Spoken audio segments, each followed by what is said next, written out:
이 영화를 볼까? 본 척할까? 여러분의 영화를 해부해드립니다. 안녕하세요. 영상 해부학입니다. 안녕하세요. 안녕하세요. 네, 저희 오랜만에 전 맨날 오랜만이란 말로 시작을 여는 것 같은데 저희 또 오랜만에 찾아왔습니다. 저희 저번 주부터 크리스마스 특집으로 진행하고 있어요. 근데 이 방송이 나갈 즈면 정말 크리스마스 주간이어서 연말 느낌, 크리스마스 느낌이 뿜뿜할 것 같네요. 이렇게 질문을 던지면서 시작하고 싶은데요. 혹시 이번에 받고 싶은 크리스마스 선물이 있으신지 들어보고 싶어요. 예, 우리가 지난 방송부터 크리스마스 키워드로 이렇게 영화를 진행하고 있잖아요. 네. 지난번에도 제가 그런 얘기 드렸지만 이게 크리스마스라는 게 특별한 명절이나 휴일은 아닌 것 같아요, 저한테. 하지만 꼭 받고 싶은 크리스마스 선물이 있다고 한다면 전 여자친구를 받고 싶습니다. 저희도 드리고 싶은 선물. 갑자기 이제 스치듯 생각나는 영화 한 편이 있는데요. 공기 인형이라는 예전에 배두나 씨 나오는 고레야다 히로까지 영화가 한 편이 있거든요. 마치 선물처럼 그렇게 여자친구가 딱 하고 선물이 왔으면 얼마나 좋을까 한번 미친 상상 해봤습니다. 많은 청취자 여러분들도 동감하실 것 같긴 하네요. 그럼 제이님께서는 갖고 싶은 선물 있으신가요? 저는 굉장히 구체적으로 애플워치 갖고 싶어요. 근데 지금 아이폰도 안 써서 뭔데? 살 이유가 없어가지고 정말 갖고만 싶다. 제가 요즘에 운동 열심히 하거든요. 그래서 진짜요? 그래서 사고 싶어. 요새 운동 뭐 시작하셨어요? 저 홈트. 진짜? 복근을 만들기 위해서 요즘 열심히 운동하고 있습니다. 집에서 홈트할 때도 애플워치가 필요한가요? 그러니까 원래 그런 의문이 있어. 그런 의문이 있긴 한데 괜히 그런 야외에서도 운동을 하고 수영도 왠지 시작할 수 있을 것 같아. 뭔가 새해 선물로 따긴 뭔가 새로운 결심을 하기 좋은 선물이 아닐까라는 생각에. 맞아요. 그런 물건이 뭔가 동기부여가 되고 그런 건 분명히 있는 것 같아요. 저 같은 경우는 예전부터 계속 사야지 하면서 미뤘던 건데 전 너무 빔 프로젝트가 너무 보고 싶어가지고 제가 방 이렇게 정리를 하면서 딱 뭔가 저가 예상하지 않았는데 딱 너무 빔을 좋게 구성이 된 거예요. 그래서 너무 맨날 사야지 하다가 계속 미뤘는데 괜히 누가 준다고 하면 나 빔 프로젝터 이렇게 말하고 싶네요. 공짜로 받기 딱 좋아. 네, 맞아요. 그래서 빔 프로젝트 요새도 막 찾아보고 있는데 찾아보면 살 생각 안 하고 누가 줬으면 좋겠다 이런 남자친구분 듣고 올게. 이런 나쁜 생각을 하고 있습니다. 저희 이렇게 받고 싶은 각자의 크리스마스 선물에 대해서 얘기해봤어요. 되게 이상하게 각양각색인 것 같긴 하네요. 네, 저희 이렇게 시작을 해보았는데요. 오늘 다룰 영화를 에 대해서 설명을 하자면 리처드 커티스 감독의 2003년 작품이고요. 러브 액츄얼리라는 작품입니다. 청취자 여러분들을 포함해서 저희도 크리스마스 하면 제일 먼저 생각나는 영화 중에 한 편인 것 같아요. 나홀로 집에 가면 제일 먼저 저는 생각이 났고요. 해리포터 시리즈가 되게 많이 생각이 났는데 그 다음은 러브 액츄얼리인 것 같아요. 근데 제가 이 영화를 좋아해서라기보다는 미디어에서 너무 많이 나오고 패러디도 됐고 했기 때문에 더욱더 기억에 남았던 것 같습니다. 리처드 커티스 감독은 최근에 맘마미아 2를 연출을 했고요. 그리고 또 우리나라에서 진짜 인기가 많았던 어바웃 타임이라는 작품을 연출했습니다. 그리고 브리짓 존스의 일기, 노팅힐, 빈과 같은 작품의 각본으로 참여를 하였는데요. 우리가 생각하는 되게 영국식, 헐리우드식 로맨틱 코미디 장르물에 되게 최적화된 감독이 아닐까라는 생각을 해봤어요. 여러분의 어떻게 러브 액츄얼리를 생각하시는지 들어보고 싶은데 평소에 이 작품 좋아하셨나요, 세미님?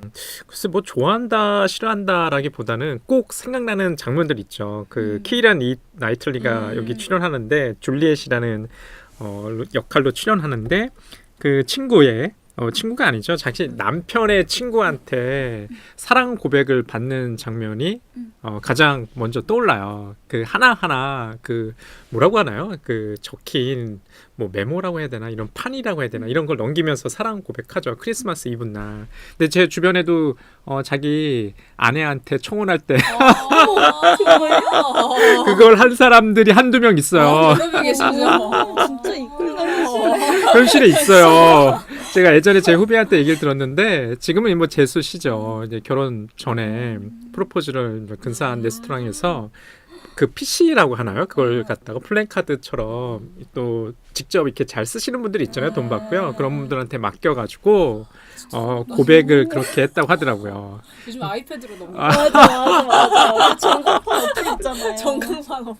그런데 그 후일담을 제가 전해 들었는데 굉장히 크게 감동을 하면서 엉엉 울더래요. 진짜요? 제수 씨가. 나 아닐 것 같아.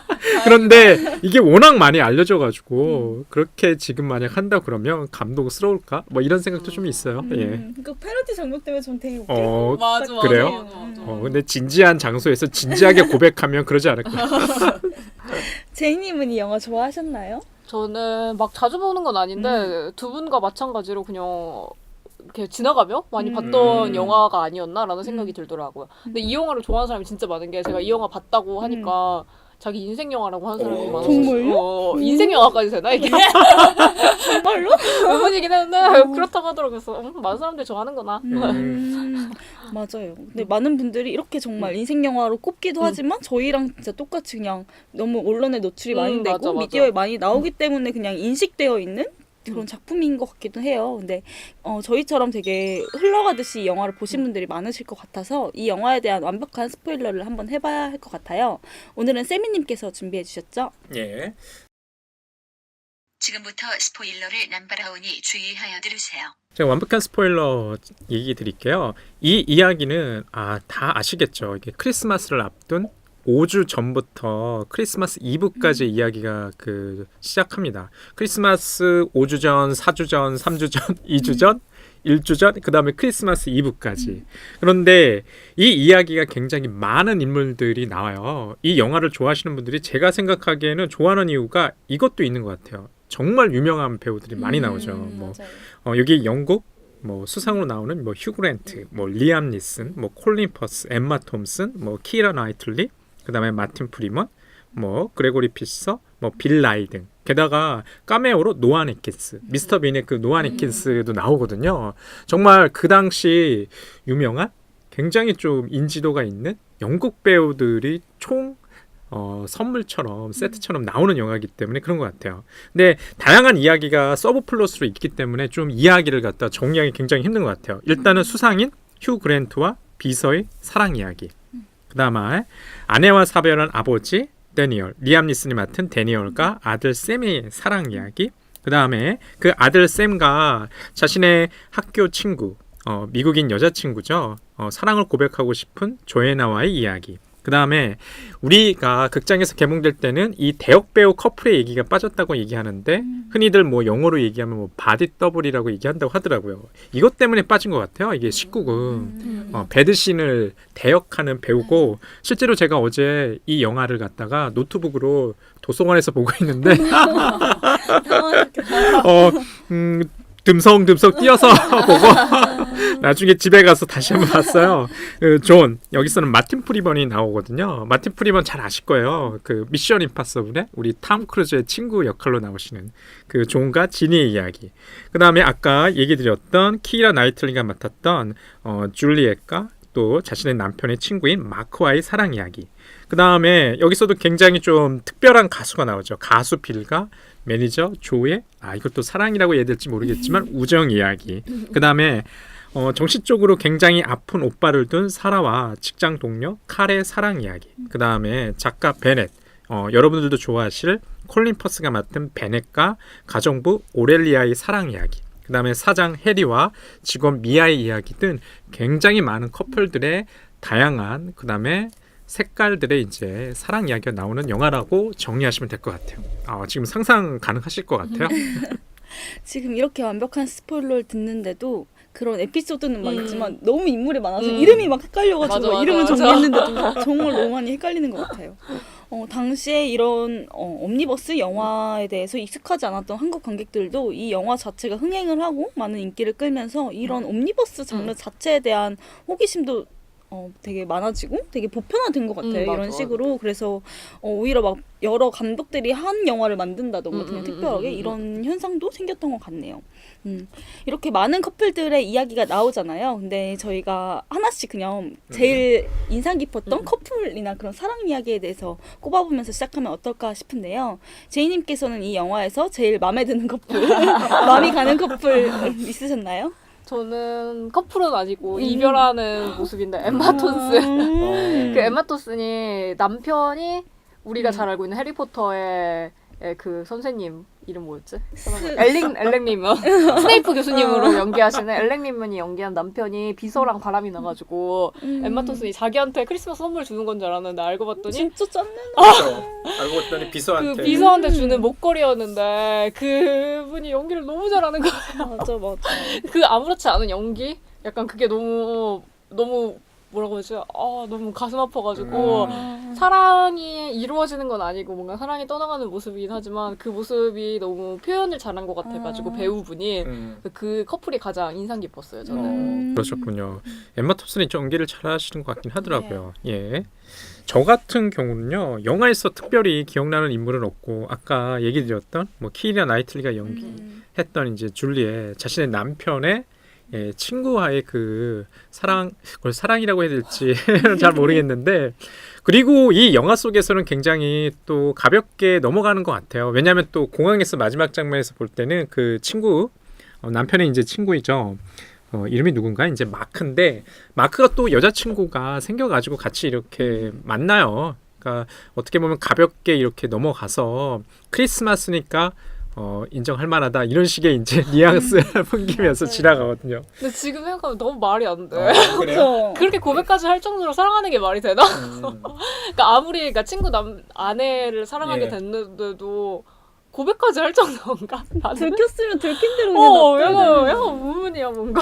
그것도 좀 이 영화를 아마 보신 분이라면 이제 기억나겠지만 그 키이라 나이틀리가 연기했던 그 줄리엣이 마크의 사랑을 갖다가 알게 되는 계기가 본인의 웨딩 그 사진 비디오를 갖다가 촬영을 갖다 막 쳐서 그때 이제 홈 비디오로 막 찍고 있잖아요 마틴이 이제 마틴한테 찾아가지고 그 비디오를 돌려보는데 온통 키이라 나이틀리만 우리 줄리엣만 얼굴이 클로즈업 돼 있고 줌인 돼 있고 막 이런 식으로 이제 찍혀 있잖아요.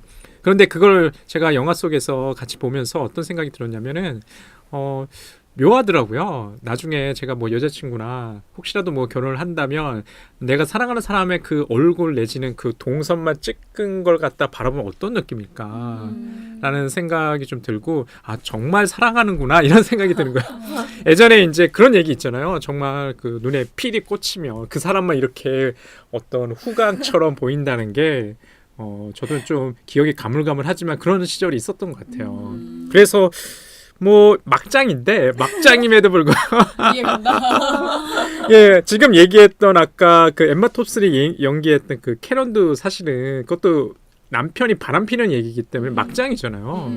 여기 막장 커플이 몇몇 나오거든요. 근데 전혀 막장스럽지 않다는 것도 굉장히 좀 신기한 것 같아요. 영국 정성가? 유럽 정성가? 이해할 수 있어 뭐 이런 것들.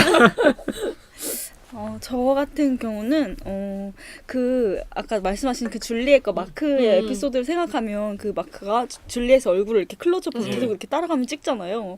그걸 보면서 진짜 약간 팬들 생각나는 거예요. 덕후들이 그렇게 맨날 이렇게 틱톡들이랑 얼굴만 막 이렇게 찍고 유튜브에 맨날 올리고 하잖아요. 그래서 저도 맨날 그런 걸 막 저도 덕질을 하면서 유튜브로 보고 하는데 그 장면에서 마크가 하는 행동이 너무 무서운 거예요. 그래서 내가 나도 이렇게 무서운 지시를 한 건가? 연예인 입장에서 보면 이게 되게 이상하게 느껴질 수도 있겠다라는 생각이 들면서 괜히 막 미안해지는 갑자기 내가 덕질한 연예한테 미안해지는 되게 전혀 다른 방향의 이야기가 나왔었고 저 같은 경우는 제일 좋았던 커플은 그런 존이랑 진, 그 대역 배우의 커플의 이야기였어요. 근데 제가 러브 액츄얼리 몇 번 봤을 때는 거의 다 한 번 처음에 제대로 보고 거의 다 그냥 TV에서 재방송을 하는 걸 보거나 해서 늘 삭제된 그런 장면만 보다가 이번에 다시 봤는데 그 장면이 나오는데 갑자기 영화가 파일이 이상한 건가? 했고 갑자기 이런 장면이 안 나왔는데 이렇게 야했었다고? 약간 제가 깜짝 놀래가지고 막 넘겨봤는데 맞는 거예요. 그래서 막 찾아봤더니 이게 삭제되었다가 나중에는 합본되어서 나왔다라고 해가지고 되게 당황했거든요.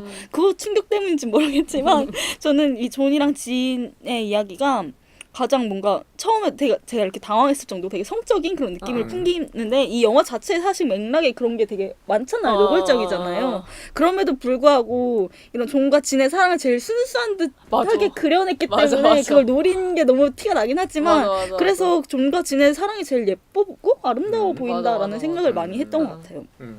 사실 뭐 민망한 장면인 것 같긴 해요. 그 영화 뭐 촬영인지 아니면은 뭐 CF는 아니겠죠? 포르노 배우 아니에요? 아 그래요? 둘 다 대역 배우예요. 대역 예, 배우. 대역 배우로. 근데 이제 배드씬을 갖다가 촬영하는데 멀리서는 그냥 그 행위만 보이니까 아마 이제 나중에 또 사운드를 더 입히겠지만 그 안에서 촬영할 때는 이제 보시게 되면은 서로 막 대화를 해요. 그러다 너무 일상적인 대화를 갖다 하니까 이게 너무 웃기더라고요. 좀. 그래서 저는 이렇게 저희가 각자 꼽은 커플들이 좀 다 다르잖아요. 그래서 이 영화의 매력이 그거인 것 같다라는 생각을 했어요. 이 영화가 2000년대 초반에 나왔는데도 불구하고 뭔가 저희가 다음 주에 다룰 8월의 크리스마스랑은 전혀 다른 종류의 사랑을 이야기하고 있다라는 생각이 들더라고요. 그래서 사랑에 대한 여러 방식을 동시에 보여준다라는 느낌이 들었고, 그리고 되게 현대적인 사랑을 보여준다는 점에서 뭔가 크리스마스 하면 막 되게 고전적인 사랑 막 이럴 것 같은데, 박애주의 막 이런 것 같은데, 그런 종교적인 느낌이 하나도 없이 그냥 사랑 아니면 그냥 연애 아니면 저는 되게 고백에 초점이 맞춰진 영화가 아닐까라는 생각이 많이 들었던 것 같아요. 그래서 이 주인공들이 각자의 어떤 고백을 하고 어떤 도전을 하고 있는지가 이 영화의 포인트가 아닐까? 저는 이렇게 생각했던 것 같네요. 사실 이 영화를 보시게 되면은 그 오프닝 시퀀스에서 그걸 알 수 있는 것 같긴 해요. 왜냐하면 이게 러브 액츄얼리 사실 영화 속에서 보시게 되면은 is all around라는 그 사랑은 도처에 있다라고 하면서 is 이하가 이제 삭제가 되면서 러브 액츄얼리라는 그 타이틀이 이렇게 막 뜨거든요. 네. 그러니까 사랑은 도처에 있다는 거니까 설사 사람들이 막장이라고 하는 뭐 불륜이라든지 이런 것조차도 사랑이라고 간주하는 것 같아요. 그래서 이 영화 속에서 보시게 되면은 아까 제가 특히 가수 와 매니저, 빌과 조의 이야기를 과연 그걸 사랑이라고 볼 수 있을까? 우리가 생각하는 사랑은 좀 남녀간에 아니면 연인간에 그 이런 사랑이잖아요. 근데 그런 에로틱한 사랑뿐만 아니라 우정까지도 포함한 넓은 사랑을 좀 얘기하고 있다는 생각이 들어가지고요.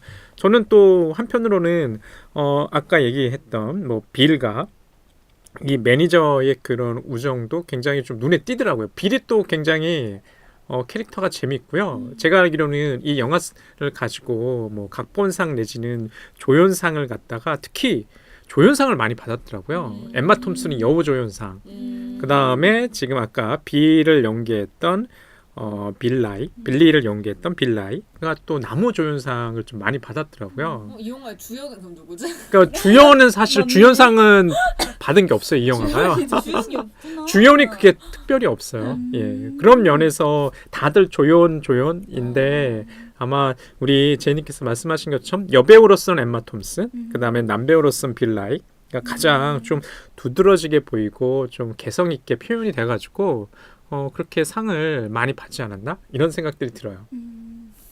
제이님께서는 이렇게 사랑이 여러 분상이 나온다는 점에서 어떤 생각을 하셨나요?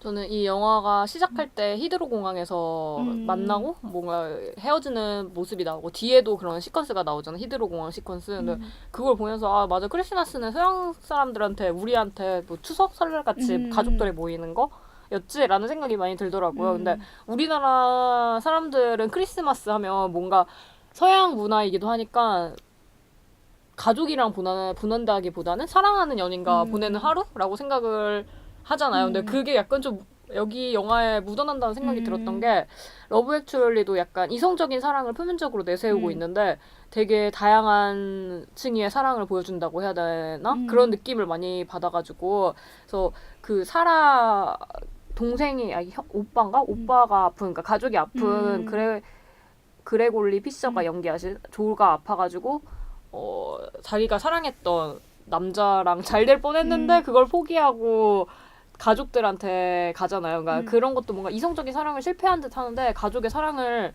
얻는 듯한 느낌? 그리고 리암 니슨이 연기한 다니엘과 그 아들 이젠 다 커버린 토마스 생스터가 연기한 아들 사이도 그 아들이 막 엄청 우울해하니까 다니엘은 당연히 엄마가 죽어서 얘가 힘든가 보다 했는데 너 엄마가 죽어서 힘들지? 이랬더니 아니라고 그것도 생각해야 되는데 자기 좋아하는 사람 있어가지고 자기 너무 막 힘들다 바쁘다 이렇게 말하는데 되게 다니엘도 어떻게 보면 사랑하는 사람을 잃었는데 그 어색할 수 있는 아들과 그 사랑으로 뭔가 둘이 친해질 수 있는 계기를 가지는 모습을 맞아요. 보면서 좀 이 영화가 우리나라에서도 사랑을 받을 수 있는 이유가 그런 거 아닐까라는 생각이 들었던 것 같아요. 그러니까 뭔가 사랑하는 연인과 보내는 하루라고 생각을 하지만 그 와중에서도 뭔가 다양한 사랑을 생각하게끔 만드는 약간 그런 게 이 영화의 매력이 아닐까라는 생각이 많이 들었던 것 같아요. 지금 제이님 얘기하시는 것처럼 이 공항이 굉장히 중요한 공간으로 나오죠. 그러니까 영화의 처음을 여는 것도 이 히드라, 영국의 그 히드라 공항이고요. 마지막도 히드라 공항인데 크리스마스 끝난 후 몇 개월 뒤로 이렇게 시간이 표시가 돼요. 그래서 그 공항에서 마지막에는 여기 등장하는 인물들이 이렇게 스치면서 다 만나면서 이제 영화가 마무리가 되잖아요. 처음에 그 제가 볼 때 생각난 영화 있었어요. 저희 팟캐스트에서 다뤘는데 가족의 탄생. 마지막 플랫폼 장면 있잖아요. 맞아. 그 플랫폼에서 보시게 되면 그 주인공들 과거와 현재의 그 주인공들이 막 교차하면서 그리고 주 조연들이 서로 이렇게 지나가는 장면들이 환상처럼 그려지거든요. 문득 러브 액츄얼리 보니까 생각이 나더라고요. 그래서 그런 장면들이 이 영화를 굉장히 따뜻하게 만나는 것 같아요. 서로 포옹하고 안부 묻고 그런 사랑을 표현한다는 게 이 영화를 갖다가 지금 벌써 한 15년 정도 지났음에도 불구하고 계속 재개봉되고 올해도 아마 크리스마스에서 하지 않을까. OCN 이런 데서 이런데 또 러브 액츄얼리 또 키라 나이틀리의 또 그 장면 보면서 영원히 이제 좀 현재 진행형인 영화처럼 이렇게 또 느껴지는 것 같아요. 저는 제가 너무 부정적이게 꼬였는지 모르겠는데 이 아까 말씀하신 것처럼 그 빌리랑 조 그 매니저랑 스타죠. 그 간의 관계가 막 나올 때 만약에 진짜 빌리랑 조가 각자의 연인이 있었으면 둘이 만났을까 이런 생각이 드는 거예요. 빌리가 원래는 되게 여자들이랑 그렇게 파티를 하려고 하다가 조한테 가잖아요. 저는 혼자 이렇게 깡술을 마시고 있죠. 근데 빌리도 거기서 진짜 마음에 드는 여자나 뭔가 사랑에 빠졌으면 오지 않았을 것 같다는 생각이 들고 맞아. 저도 뭐 진짜 연인이 있거나 하면 빌리가 오면 너 왜 왔어? 막 이렇게 할 것 같다는 생각이 드는 거예요. 그래가지고 이게 진짜 사랑이 맞나? 물론 사랑은 맞지만 뭔가 차선책인 사랑 같은 느낌이어가지고 이 영화 자체에서 사실 빌리랑 조의 관계가 튀는 관계긴 하잖아요. 그래가지고 저 둘은 아직 짝을 못 만났어.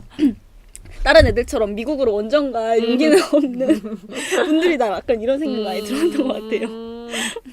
그래서 저는 이 영화가 좀 특이한 점이 모든 것을 환상화시킨다라는 생각이 많이 들었어요. 여기서 나오는 다양한 관계들을 통해서 사랑에 대해서 환상을 하는 것도 있지만 또 그만큼 크리스마스니까 모든 게 가능하다라면서 저희가 말하는 막장 스토리가 가능해지잖아요. 그래서 크리스마스 그리고 고백에 대해서 환상을 시키는데 전 되게 인상 깊었던 게 왜 휴그랜트가 꼭 대통령으로 나와서 영국을 이렇게 환상적인 되게 높은 국가로 만들지? 약간 이런 느낌이었거든요. 그 미국에 대항하는 대통령과 이제 회담하면서 그게 너무 이상하잖아요. 그래서 미국 사람이 보면 기분 나빴을 것 같다는 생각도 들더라고요. 또 여자를 만나러 미국으로 이렇게 원정 가는 모습이 너무 영국을 추앙하는 영화가 아닌가? 맞아, 국뽕 영화. 국뽕 영화가 아닌가? 이런 생각도 많이 들었던 것 같아요. 지금 여름님 그런 생각이 이렇게 그 위키 항목에 찾아보시면 러브 액츄얼리와 관련해서 있더라고요. 그러니까 일종의 이건 영국 국뽕 영화라는 거예요.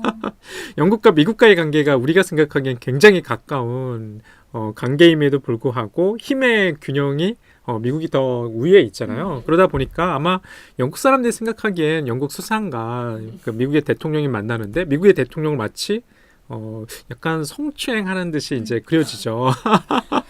그러다 보니까 좀 가상의 그런 장면을 등장시켜서 좀 카타르시스를 느끼는 것 같기도 하고 특히 미국 여자들은 영국 남자에 대한 환상이 있다라는 그런 장면들도 있잖아요.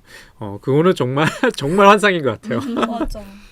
한국에도 약간 그런 문화 있잖아요. 그래도 맞아, 일본 여자들. 맞아. 여자들에 대한 환상도 있고 맞아. 그건 빠질 수 없는 뭔가 그런 조건인 것 같다라는 생각도 드네요. 저희가 처음에 아까도 얘기가 나왔는데 공항이라는 공간이 이 영화의 시작과 끝에 위치하면서 되게 중요한 것 같아요. 근데 저는 되게 그 장면에서 좋았던 게 여기서 등장하는 인물들이 스쳐가는 장면들도 나오지만 그냥 일반인 승객들의 모습들이 같이 잡히면서 마지막엔 되게 다양하게 모자이크와 한 화면에 모자이크 돼가지고 다양한 연인들, 가족들의 모습이 나오잖아요. 그래서 저는 그게 오히려 이 영화가 계속해서 우리한테 호소될 수밖에 없는 이유라는 생각을 많이 했어요. 그래서 이 영화에서 모든 로맨틱한 상황들, 그런 아름다운 상황들을 이렇게 환상적으로 만들고 결국에는 우리에게까지 이렇게 확대시킨다라는 장면에서 그 일반인들이 포함되는 게 되게 중요하지 않나라는 생각을 했던 것 같아요. 크리스마스는 누군가 함께 지내고 싶은 것 같아요. 곰곰이 생각해보면 제가 뭐 지난번에도 얘기 드렸지만 크리스마스 이브가 가장 좀 고독하다는 생각을 좀 하거든요. 크리스마스 당일은 괜찮아요. 크리스마스 당일은 괜찮아. 그러니까 휴일이니까. 그런데 그 전날 이렇게 뭐 도서관이나 종종 있어본 경험이 있거든요. 정말 아무도 없어요. 몇 명이야. 이분날에는 다들 일하지 않으세요? 다들 이러는데. 다들 일하시지 않으세요? 근데 이분 날은 왠지 누굴 만나야 될 것 같고 좀 누구랑 같이 좀 시간을 좀 지내야 될 것 같고 하다못해 뻔히 알잖아요. 이런 명동이나 이런 데 가보면 크리스마스 이브 날 정말 인산인해거든요.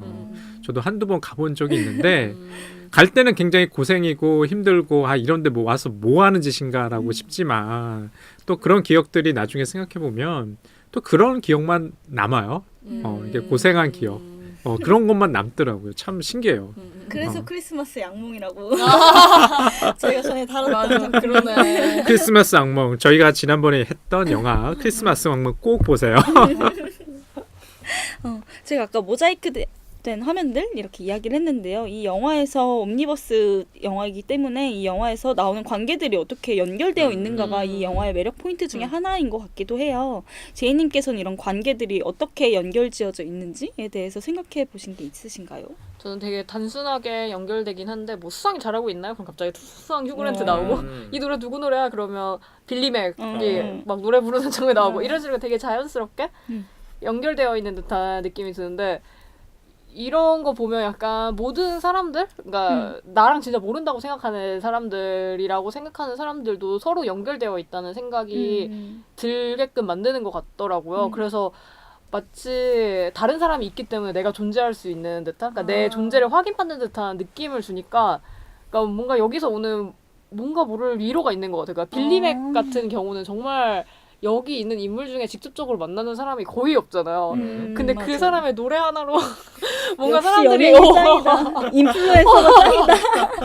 진짜 영향을 많이 끼치고 뭔가 바뀌는 듯한 느낌이 드니까 나도 모르게 그런 거 아닐까라는 생각을 들게끔 만드니까 뭔가 남으로부터 나의 존재를 확인받는 느낌? 그래서 뭔가 이 영화를 인생 영화로 꼽고 위로가 되는 영화가 되는 것 아닐까라는 생각을 많이 했던 것 같아요. 근데 참 저는 이 영화에 대한 반응이요. 제가 이렇게 뭐 댓글이나 특히 네이버에서 보면은 그 성별의 비율로 뭐 남성의 몇 프로가 이 영화를 좋아합니다. 이런 거 표시해 주잖아요. 이 영화 특히 남성들이 좋아하는 것 같더라고요. 그리고 20대 남성이. 그거 좀 신기하죠. 저는 그런 생각이 들었어요. 20대 남성들의 그러니까 판타지로 구현하는 영화라는 거죠. 저 어디에 입하시는 거죠? 미국을 원정을 그러니까 낭만적 사랑에 대한 판타지가 있다고 전 생각이 들어요. 이게 일종의 뭐 이데올로기라고 말할 수가 있죠. 왜냐하면 크리스마스 이브의 모든 게 허용이 가능하고 용서가 가능해. 그렇잖아요. 아까 막장 커플들, 그러니까 불륜 커플들이 있는데, 그게 아무리 뭐 영국적인, 뭐 서구적인 상황이라고 하더라도 현실에서 그런 일이 벌어진다고 한번 생각해 보세요. 아마 그렇게 유쾌하진 않을 거예요. 그럼에도 불구하고 이 영화는 영화라는 그런 환상 속에서 그걸 이렇게 봉합한다는 느낌이 들고 그런 환상적인 사랑, 낭만적인 사랑을 아마도 사랑을 갖다가 그렇게 많이 경험해 보진 못한 남성들의 관점과 시점에서는 한 번쯤은 저런 판타지를 갖다가 머릿속에 그리지 않나 이런 생각 좀 들었어요. 저도 약간 이 영화가 저한테 인생 영화가 못 되는 이유는 약간 남성 중심의 영화이기 때문은 맞는 것 같아요. 특히 모든 커플들에서 약간 남성이 주체가 되는 게 많긴 하지만 전 제일 엥? 했던 게 그 콜린 퍼스 커플의 그 물에 뛰어드는 장면 있잖아요. 그때 갑자기 막 이렇게 옷을 벗어 던지잖아요. 그래서 내가 엥? 뭐지? 약간 그랬거든요. 그리고 나서 콜린 퍼스랑 둘의 관계가 이렇게 발전되는 듯한 모습은 별로 안 나오고 그냥 좀 있다가 시간이 떨어지고 헤어지는 모습이 나오고 그리고 나중에 콜린 퍼스 그냥 찾아가거든요. 그래서 내가 엥? 이게 뭐야? 왜 사랑에 빠진 거지? 약간 저는 어리둥절했거든요. 물론 자기가 희생을 해서 뭔가 도움을 주려고 한 것 때문에 감동을 받아서긴 한데 왜 그렇게 옷을 벗어 집어 던졌어야 하는지 약간 뭐 때문에? 저 약간 이해가 안 가는 거예요. 그리고 그때 카메라가 굉장히 또 클로즈업해서 보여줘요. 네, 그 신체를 이렇게 예. 전시하는 느낌이어서 이게 뭐지 했는데 이번에 또 준비를 하면서 막 찾아봤는데 막 그 러브 액츄얼리에 관한 뭐 30가지 이야기 이런 거 있잖아요. 그래서 뭐지 했때 봤는데 촬영 바로 직전에 그 여자 배우분이 무슨 속옷을 입어야 되는지로 엄청 토론을 하다가 결정해서 찍었다. 약간 이런 내용이 있는 거였어. 음.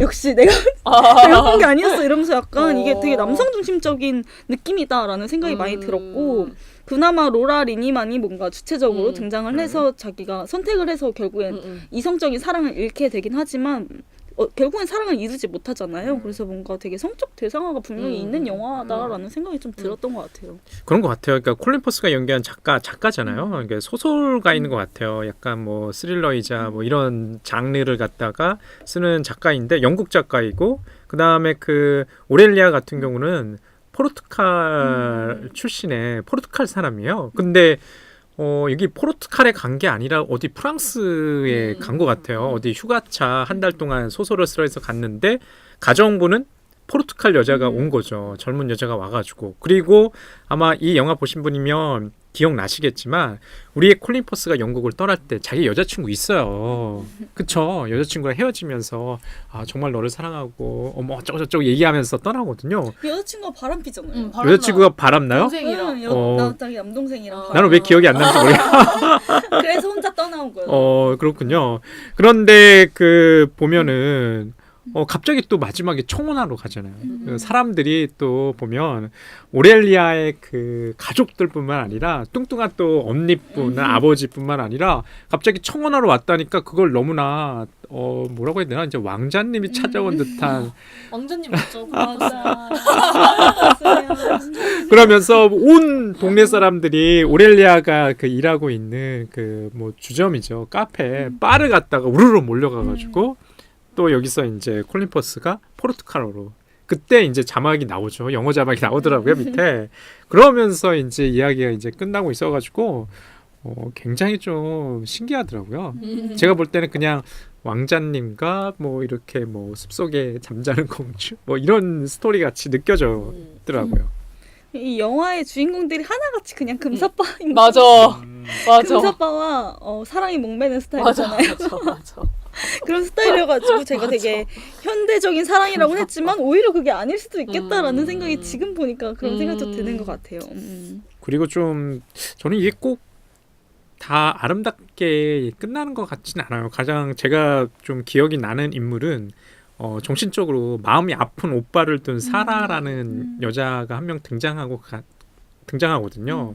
근데 그 오빠가 시도 때도 없이 전화를 걸잖아요. 그러니까 직장 동료인 칼과 사랑을 나누려는 그 차에 이 사라가 자신의 오빠를 갖다가 걱정해서 전화를 갖다 몇 번 받으면서 좋은 관계가 이어지려다가 이제 이어지지 못하는 좀 그런 생각도 들었어요. 이게 좀 가슴 아프다는 생각 들었어요.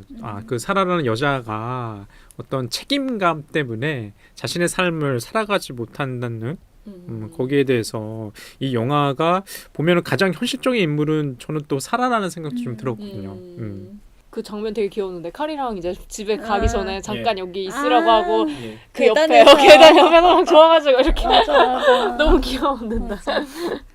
그래서 그 30가지 이야기 그 비하인드에서 보니까 그 사라가 대본을 보면서도 제발 전화 받지 말아라 이렇게 외치면서 대본을 읽었다가 막 이런 얘기가 있더라고요. 그래서 너무 귀여워가지고 그리고 그 장면에서 칼이 계속 이렇게 되게 댄디한 모습으로 나오다가 그 장면에서 갑자기 안경을 벗고 옷을 벗는데 너무 잘생겨가지고 여성 관객들이 칼한테 다 막 반해가지고 그런 내용이 있더라고요. 그래서 맞아. 칼이 너무 멋있다 생각했어. 너무 잘생겼다고 말했는데 칼이 300이 나왔다고 맞아. 하더라고요. 나도 그거 보고 충격받았어. 나는 관대하다 이 얘기 대사를 한 그 배우라고 하더라고요. 맞아. 충격받았어 저도. 페르시아 왕으로 그래서 이미지가 완전 다른 거예요. 그래서 사람들이 당장 300을 보라고 이런 내용이 있어가지고 재밌었던 것 같아요. 그리고 이 영화 하면 당연히 음악을 빼놓고 얘기할 수 없을 것 같아요. 이 영화를 보지 않으셨더라도 이 음악들은 다들 아실 거라고 생각을 하는데요. All You Need Is Love이랑 All I Want For Christmas With You라는 음악이 굉장히 유명하죠. 이때 스케치북이 고백을 할 때 나오는 거기도 하지만 이 영화에서 연극을 하는 장면이 있잖아요. 그 장면에서도 이 음악들이 등장을 하는데요. 이 음악에 대해서 이야기해보고 싶은데 세미님께서는 이 음악 중에 뭐가 좋으신지 아니면 뭐가 인상 깊으셨는지. 아마 제가 생각하기에 이 영화가 기본적으로 그 로맨스 영화이고 멜로 영화인 것 같아요. 음악이 굉장히 이 크리스마스 분위기를 띄우는데 큰 기여를 하고 있다고 생각을 하거든요. 특히 그 초등학교죠. 이제 중학교가 아니라 네. 초등학교 연합 초등학교 공연을 하는데 그 아까 우리 토마스 생스터가 연기하는 쌤이 드럼을 치면서 지금 All I Want for Christmas is You라는 노래를 갖다가 우리 또 누군가요? 쌤이 좋아하는 이제 조애나가 노래를 불러요. 노래 정말 잘하죠. 기성 가수 뺨치게 노래를 하는데 본인이 직접 부른 건지 아니면 뭐 대역 내지는 다른 사람이 부른 건지 모르겠는데 그게 가장 어떻게 보면은 크리스마스 분위기를 갖다가 좀 환기시키는 것 같아요. 특히 이제 퍼포먼스를 하는데 계속 유를 갖다가 여러 번 이렇게 가사가 나오잖아요. 그러면 이 강당에 모여 있는 여러 사람들을 갖다가 이렇게 손가락으로 유 하면서 퍼포먼스를 하는데 그게 가장 인상이 깊고 사람들 특히 강당에 모여 있던 많은 사람들이 손뼉치면서 좀 흥겨워하는. 근데 영국 사람들이 보면 우리가 생각하기엔 굉장히 딱딱해 보이고 엄숙해 보이고 뭐 예의 바를 것 같은 저희 선입견 전혀 그렇지 않고 그리고 이제 거기 백그라운드도 있는 그 흔히 하는 코러스 다 이제 흑인 분들 아니시잖아요. 그래서 자신의 어머니와 이렇게 또 같이 부르는 설정으로 나와요. 그런데 그 장면이 가장 저는 기억이 남고 아 크리스마스는 크리스마스구나 라는 생각들이 들었던 것 같아요. 제이님은 기억에 남는 음악이 나오는 장면 있으세요? 저는 이 러브 액츄얼리 하면 다들 생각나는 All You Need Is 아, Love 그 노래가 되게 전반적으로 많이 나오는 줄 알았는데 많이 안 나와. 많이 안 나와가지고 약간 충격적이었어. 아. 되게 곳곳에 있을 줄 알았는데 그 초창기에 줄리엣인가 키이라 나이틀리가 아. 연기한 그 줄리엣의 결혼식에서 맞아요. 이벤트처럼 한번 아. 나오고 더 안 나왔던 것 같은데 그쵸? 예 맞아요. 근데 여기 있는 그 음악 그 노래가 한 번씩밖에 안 나올 거예요. 제 기억으로는 스케치북 넘길 때 나오지 않나요? 그건가? 안 나오는 것 같아요. 그래가지고 그때 막 나오나요? 성가대 왔다고 해 막 약간 이렇게 아, 하잖아요. 그거 그래서 트는 음악을 노래? 트는데 이 이 노래가 캐롤 아닌가? 노래 그냥 아, 캐롤이었던 그래요? 것 같아. 헷갈린다. 그래서 약간 신기했어. 정말 우리가 이 영화를 언론에서, 그러니까 미디어에서만 많이 봤구나라는 생각. 특정한 몇 장면밖에 생각이 안 나요. 근데 특정한 몇 장면과 그런 특정한 몇 곡의 노래를 짜집기 하기에 너무 좋은 맞아. 구성이잖아요. 그래서 진짜 되게 소비되기에 좋은 그런 영화인 것 같다라는 생각이 드네요. 저희 오늘 이렇게 리처드 커티스 감독의 러브 액츄얼리에 대해서 이야기해 보았는데요. 여러분들도 러브 액츄얼리 보시면서 아니면 이 방송을 들으시면서 크리스마스 분위기 만끽하셨으면 좋겠네요. 저희 이제 이 영화에 대해서 각자 볼지 말지 필터링을 하면서 이 시간을 맞춰봐야겠죠. 세미님께서는 이 영화 보실까요? 볼지 마실까요? 예, 지금 글쎄요. 저는 이 영화 보면서 일단은 감독의 역량이 좀 놀랍다는 생각을 했어요. 이렇게 다채로운 배우, 유명한 배우들을 모아놓고 디렉팅 하는 것도 힘들었을 것 같다는 생각도 들고 그 이전에 리처드 커티스가 각본가, 시나리오 작가로서의 굉장히 큰 역량이 있는 것 같아요. 그래서 흔히 얘기하는 이런 플롯들을 만들어내는 정말 상업적인 플롯을 잘 짜여지게 만들어낼 수 있는 거는 정말 각본가이자 감독의 역량 아닐까? 특히 리처드 커티스가 가장 최근에 개봉된 영화는 맘마미아 2잖아요. 네. 예, 그 영화도 굉장히 한국에서도 그 다음에 다른 나라에서도 이제 흥행한 걸로 알고 있는데 전형적인 상업 영화를 만들 때 굉장히 참고할 만한 영화라는 생각이 들었고요. 저는 또 한편으로 또 어떤 생각을 또 들었냐면 굉장히 대사가 이렇게 영국 영어라는지 몰라도 악센트가 귀에 쏙쏙 꽂히더라고요. 그래서 굳이 처음에는 한글 자막이 아니라 영어 공부할 겸 영어 자막으로 봐도 좋겠다. 계속 리플레이 하면서 다채로운 인물들도 보고 영어 공부도 하면 재밌겠다. 이런 생각을 들었고요. 그래서 추천드립니다. 영어 공부를 위한 추천. 그럼 제이님께서는 이 영화 추천하실까요? 저는 이 영화의 주제처럼 크리스마스니까 추천합니다. 크리스마스니까 보세요, 여러분. 전 이 영화 이렇게 같이 얘기하면서 드는 생각이 런던 올림픽 개막식 생각나세요? 그 영국에서 했던? 예. 저는 그게 생각이 많이 나는 거예요. 왜냐면 그때 보면서 약간 이 영국이라는 나라 정말 놀랍다. 이렇게 많은 문화가 있다니. 정말 수도 끝도 없이 그들이 만들어낸 그런 대중문화가 쏟아져 나오는데 맞아. 약간 그런 걸 보면서 되게 부럽다는 생각이 들면서 이 영화도 약간 런던 올림픽 같이 영국의 영화의 종합 선물 세트 같은 느낌? 그러니까 대중문화 그 모델도 나오고 막 가수도 나오고 막 이러니까 대중문화 종합 세트 같은 느낌이 들어가지고 그냥 영국 못 가니까 크리스마스에 크리스마스니까 이 영화의 모토처럼 크리스마스니까 한 번쯤 그냥 시간 때우기 좋은 영화 아닐까라는 생각이 많이 드는 것 같아요. 두 분 다 이렇게 러브 액츄얼리를 추천해 주셨네요. 저는 이 영화에 대해서 얘기하면서 생각이 든 게 여기서 나오는 빌리가 크리스마스를 맞이해서 다시 리메이크한 앨범을 냈고 그게 대박이 났잖아요. 지금 생각해보면 저희도 맨날 캐롤이 되게 자주 나왔던 것 같아요. 가수들이 직접 만드는. 맞아. 그런 음악이 되게 안 나오고 있다라는 맞아. 생각이 많이 드는 것 같아요. 예전에는 그래도 하나씩 꼭 성공해서 싸이월드 맨날 이때쯤이면 하나씩 SM 이런 데서 크리스마스 BGM을 앨범. 해놓고 했는데 맞아. 그런 음악이 안 나온다라는 생각이 들더라고요. 그래서 그런 아쉬움을 두 분이 추천을 해주셨으니까 러브 액츄얼리를 보면서 달래보시는 게 어떨까 하고 저도 한 말씀 드리고 싶네요. 원래 중간에 말씀드렸어야 하는데 저희 아직도 많은 구독이 필요하고요. 많은 좋아요와 댓글이 필요합니다. 언제든지 신청 영화 받고 있으니까요. 메일이나 트위터, 인스타그램 댓글 등으로 신청 영화 많이 남겨주시고요. 좋아요와 구독도 꼭 부탁드립니다. 다음 주에도 크리스마스 특집으로 찾아뵙겠습니다.